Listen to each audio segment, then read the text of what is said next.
क्या आपको ऐसा लगता है कि आप जितनी मेहनत करते हैं उसका फल आपको नहीं मिलता? क्या आप सोचते हैं कि जो चीज़ें लोगों को आसानी से मिल जाती हैं, आपके लिए वही बातें संघर्ष की वजह बन जाती हैं? प्रियो, क्या आप इंतज़ार कर कर के थक चुके हैं? खुदा के कलाम के साथ एक बार फिर से आपको पास्टर रैना का सलाम। यदि आप इन समस्याओं से गुजर रहे हैं, यदि ये आपके संघर्ष की वजह है ये सवाल, तो आज का कलाम आपके लिए है।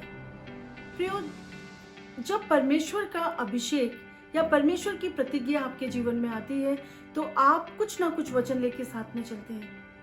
परमेश्वर की प्रतिज्ञाओं के साथ परमेश्वर का अभिषेक जरूर आता है, लेकिन अभिषेक से मंजिल में पहुंचने के लिए एक प्रोसेस की जरूरत होती है, जिसको हम प्रक्रिया भी कहते हैं।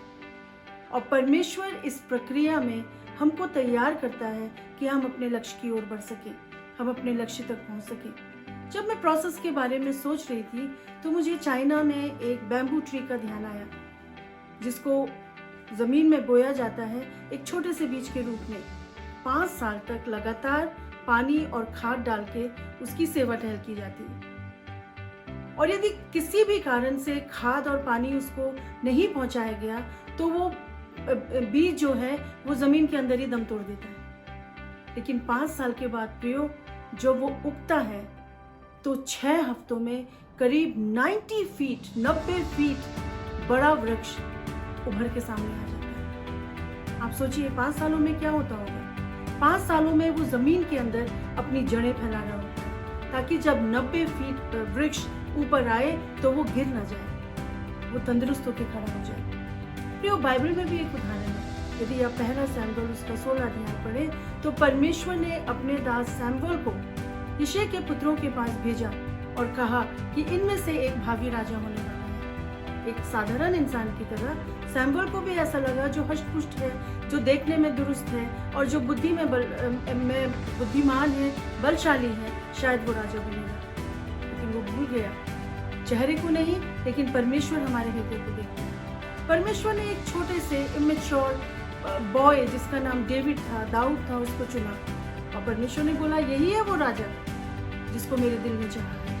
प्रियो, अभिषेक तो मिला, लेकिन वापस उसे अपने काम में जाना पड़ा। क्या फायदा हुआ अभिषेक का? परमेश्वर ने उसे भावी राजा के रूप में चुना, अभिषेक भी दिया, लेकिन क्या ये अभिषेक कुछ परिवर्तन उसकी जिंदगी में लेके आ पाया? परमेश्वर का वचन बताता है कि जब वो अपने अभिषेक में वापस गया, वो एक बेहतर चरवाहा बन पाया। जब परमेश्वर ने यिशै के पुत्र दाऊद को अभिषेक दिया सैमुएल के द्वारा, तो क्या दाऊद के जीवन में कुछ परिवर्तन आया? परमेश्वर का वचन बताता है कि वो वापस अपने काम पे चला गया। Immediately he did not become a king, beloved. प्रभु का वचन बताता है कि वो एक बेहतर चरवाहा बन पाया।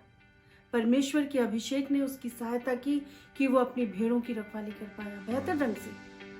और इसका परिणाम ये हुआ कि जब शेर और भालू उसके भेड़ों के सामने आए, तो उसने उन्हें चीर फाड़ के रख दिया। यही वो अभिषेक था जिसने उसे गोलियत के सामने खड़े रहने में सहायता करी और बताया, उसने गोलियत को बताया कि तू तो भाला और तलवार लेके मेरे पास आता है, लेकिन मैं परमेश्वर के नाम से तेरे पास आता हूँ। प्रियो, और उसने इतने बड़े आदमी को, जायंट को, परमेश्वर के नाम से गिरा दिया। इतना ही नहीं, जब सालों बाद वो एक राजा बना, तो परमेश्वर का वचन बताता है कि उसके पुत्रों में से, उसके वंशजों में से उसके समान बलशाली, प्रभावशाली राजा दोबारा नहीं हुआ। This is what the anointing does, this is what the presence of God does in our life. परमेश्वर का काम सिर्फ हमें लक्ष्य तक पहुंचाना नहीं है, लेकिन इस प्रोसेस में, इस प्रक्रिया में परमेश्वर हमारे जीवन को बना रहा होता है, कुछ बेहतर बना रहा होता है, अपने समान, अपने कैरेक्टर में, और अपने जैसा पेशेंस रख के परमेश्वर हमें आगे बढ़ा रहा होता है। तो यदि आप आज इस प्रक्रिया से गुजर रहे हैं, do not belittle yourself, just wait on God.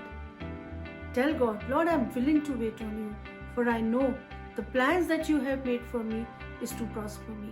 परमेश्वर आपकी सहायता करे कि 2021 में जब आप कदम आगे बढ़ाते हैं प्रियो, परमेश्वर का अभिषेक आपके जीवन को उस प्रक्रिया से ले जाए जिसके लिए परमेश्वर ने आपको तैयार किया है। May God bless you.